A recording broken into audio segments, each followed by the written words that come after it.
Hi friends, ఈరోజు వీడియోలో పెరుగు, వంట సోడా, ఈనో, చుక్క నూనె కూడా లేకుండా హోటల్ వాళ్ళు ప్రిపేర్ చేసే మెత్తటి స్పాంజ్ లాంటి లోనీ దోశని ఎలా ప్రిపేర్ చేసుకోవాలో చూపించబోతున్నాను.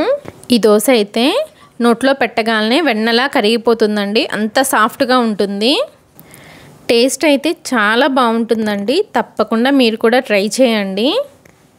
ఇక లేట్ చేయకుండా ఈ లోనీ దోశని హోటల్ వాళ్ళు ఎలా ప్రిపేర్ చేస్తారో చూసేద్దామండి. ఫస్ట్ ఈ లోనీ దోశ కోసమని దోశల పిండిని ప్రిపేర్ చేసుకుందాము. ఒక గిన్నెని తీసుకొని దానిలో 2 కప్పుల వరకు ఇడ్లీ బియ్యాన్ని వేసుకోండి. లోనీ దోశ కోసమని ఇడ్లీ బియ్యాన్ని వేసుకుంటేనే దోశ పర్ఫెక్ట్గా వస్తుందండి. ఈ ఇడ్లీ బియ్యం ఆన్లైన్లో కానీ సూపర్ మార్కెట్లో కానీ దొరుకుతాయండి. తర్వాత దీనిలోకి 1/2 కప్పు వరకు మినపగుళ్ళని వేసుకోండి. పప్పుల్ని, బియ్యాన్ని ఒకే గ్లాస్తో కానీ గిన్నెతో కానీ మెజర్ చేసుకోవాలి. తర్వాత 1 టీ స్పూన్ వరకు మెంతుల్ని కూడా వేసుకోండి. మెంతుల్ని కూడా వేసుకున్న తర్వాత వీటి మొత్తాన్ని నీళ్ళతో 4-5 సార్లు శుభ్రంగా కడిగేసేయండి. ఇలా శుభ్రంగా కడిగిన తర్వాత మళ్ళీ నీళ్ళను పోసుకొని ఈ బియ్యం, మినపప్పుని ఒక 4 గంటలు నానపెట్టండి. ఇడ్లీ బియ్యం తొందరగా నానిపోతాయండి. ఎక్కువసేపు నానపెట్టాల్సిన అవసరం లేదు. ఇవి నానిన తర్వాత చూపిస్తున్నాను చూడండి, చక్కగా నానిపోయాయి. ఇప్పుడు ఈ గిన్నెని పక్కన పెట్టేసేయండి. తర్వాత ఇంకొక గిన్నెని తీసుకొని ఏ కప్పుతో అయితే బియ్యాన్ని, మినపప్పుని కొలిచి తీసుకున్నారో అదే కప్పుతో 1 కప్పు వరకు అటుకుల్ని వేసుకోండి. తర్వాత అటుకుల్లో కూడా వాటర్ వేసుకొని 2-3 సార్లు శుభ్రంగా కడగండి. అటుకుల్ని శుభ్రంగా కడిగిన తర్వాత అటుకుల్లో తాగే మంచినీళ్ళని పోసుకోండి. అటుకులు మునిగే వరకు తాగే నీళ్ళని పోస్తే సరిపోతుంది. తర్వాత ఈ అటుకుల్ని ఒక 10 నిమిషాలు నానపెట్టండి. అటుకులు ఒక 10 నిమిషాలు నానిన తర్వాత మీకు చూపిస్తున్నాను చూడండి. అటుకులు చూసారా, చాలా చక్కగా నానిపోయాయి. ఇప్పుడు నేను దోశల పిండిని గ్రైండర్లో గ్రైండ్ చేసుకుంటున్నానండి. కావాలంటే మీరు మిక్సీ జార్లో కూడా వేసుకోవచ్చు. ముందుగా గ్రైండర్లో అటుకులను వేసుకొని గ్రైండర్ని స్టార్ట్ చేశాను. తర్వాత కొంచెం వాటర్ని కూడా యాడ్ చేశాను. అటుకులు గ్రైండర్లో మెదిగేటప్పుడే బియ్యాన్ని, మినపప్పుని కూడా గ్రైండర్లో వేసుకున్నాను. మినపప్పును కూడా వేసుకున్న తర్వాత అవసరమైతే తగినన్ని వాటర్ని వేసుకొని పిండిని బాగా మెత్తగా గ్రైండ్ చేసుకోవాలి. పిండి ఎక్కడ బరకగా లేకుండా బాగా మెత్తగా గ్రైండ్ చేసుకోవాలి. పిండిని ఎంత మెత్తగా గ్రైండ్ చేసుకుంటే మీకు దోశ అంత మెత్తగా స్పాంజీ లాగా వస్తుందండి. పిండిని బాగా మెత్తగా గ్రైండ్ చేసుకున్న తర్వాత ఒక గిన్నెలోకి తీసేసుకుంటున్నాను. పిండిని ఒక గిన్నెలోకి తీసేసుకున్న తర్వాత 2-3 నిమిషాలు చేత్తో బాగా కలుపుకోండి. పిండిని చేత్తో కలుపుకుంటేనే బాగా పులుస్తుందండి.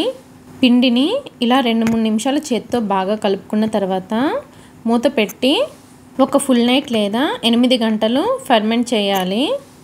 నేనైతే పిండిని ముందు రోజు నైట్ గ్రైండ్ చేసుకొని నెక్స్ట్ డే మార్నింగ్ చూపిస్తున్నాను. చూసారా, పిండి చూసారా ఎంత చక్కగా పొంగిందో.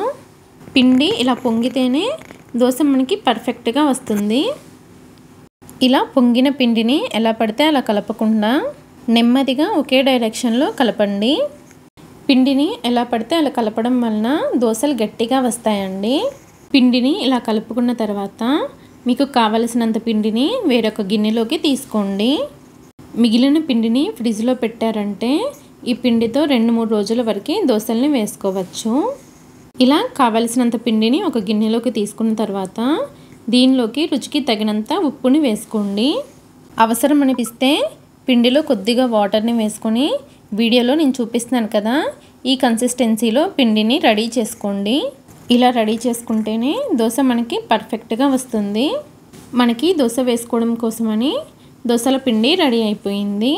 ఇప్పుడు దోశల్ని వేసుకోవడానికి స్టవ్ పైన దోశల పెనాన్ని పెట్టుకొని పెనాన్ని బాగా వేడి చేసుకోండి. పెనం వేడైన తర్వాత ఇలా కొద్దిగా నీళ్ళని చిలకరించుకోండి. పెనం పైన నీళ్ళు చల్లిన తర్వాత టిష్యూ పేపర్తో కానీ కాటన్ క్లాత్తో కానీ క్లీన్ చేసేయండి. తర్వాత మనం ముందుగా ప్రిపేర్ చేసిన దోశల పిండిని 1 నుండి 1.5 గరిటెల వరకు వేసుకొని ఈ దోశల పిండిని పలచగా కాకుండా కొంచెం లైట్గా మందంగా స్ప్రెడ్ చేసుకోండి. సెట్ దోశని ఎలా వేసుకుంటామో అదే విధంగా దోశని వేసుకోండి. మంటని హై ఫ్లేమ్ పెట్టి దోశని వేసుకోండి. దోశ వేసిన తర్వాత దోశ పైన చూసారా హోల్స్ వస్తున్నాయి. వంట సోడా ఈనో ఇవేమీ వేయకపోయినా దోశ చాలా పర్ఫెక్ట్గా వస్తుందండి. ఇలా హోల్స్ వచ్చేటప్పుడు మంటని మీడియం ఫ్లేమ్లో పెట్టుకొని ఈ దోశ మీద మూతను పెట్టేసుకొని మీడియం ఫ్లేమ్లోనే దోశని కాలనివ్వండి. దోశ ఇలా ఒకవైపు కాలిన తర్వాత మీరు కావాలంటే ఇదే విధంగా దోశని తీసేసుకోవచ్చు. లేదంటే దోశని రెండో వైపుకు కూడా తిప్పి ఒక 30 సెకండ్ల వరకు దోశని కాల్చుకొని తీసుకోవచ్చు. నేనైతే రెండు వైపులా దోశని కాల్చుకొని ప్లేట్లోకి తీసుకున్నాను. ఇదే విధంగా మీకు ఎన్ని దోశలు కావాలంటే అన్ని దోశలు వేసుకొని మీకు నచ్చిన చట్నీతో సర్వ్ చేసుకోవచ్చు. చూసారు కదా దోశ ఎంత సాఫ్ట్గా స్పాంజీలాగా ఉందో. ఈ దోశ అయితే ఏ చట్నీతో సర్వ్ చేసుకున్నా టేస్ట్ చాలా బాగుంటుందండి. కొబ్బరి చట్నీతో, పల్లీ చట్నీతో, టమాటో చట్నీతో చాలా బాగుంటుందండి. ఈ దోశని మీరు కూడా తప్పకుండా ట్రై చేయండి. మీరు కూడా ట్రై చేసి మీకు ఎలా వచ్చిందో కామెంట్ సెక్షన్లో కామెంట్ చేయండి. చూసారు కదా చాలా స్పంజీగా సాఫ్ట్గా ఉండే దోశ. 1కి 4 తినేస్తారండి, అంత టేస్ట్గా ఉంటాయి. చాలా సాఫ్ట్గా స్పంజీగా టేస్టీగా ఉండే ఈ దోశ కనుక మీకు నచ్చినట్లయితే మీ ఫ్రెండ్స్కి, రిలేటివ్స్కి తప్పకుండా షేర్ చేయండి. వీడియోకి లైక్ చేయండి, సబ్స్క్రైబ్ చేసుకోండి. Thanks for watching.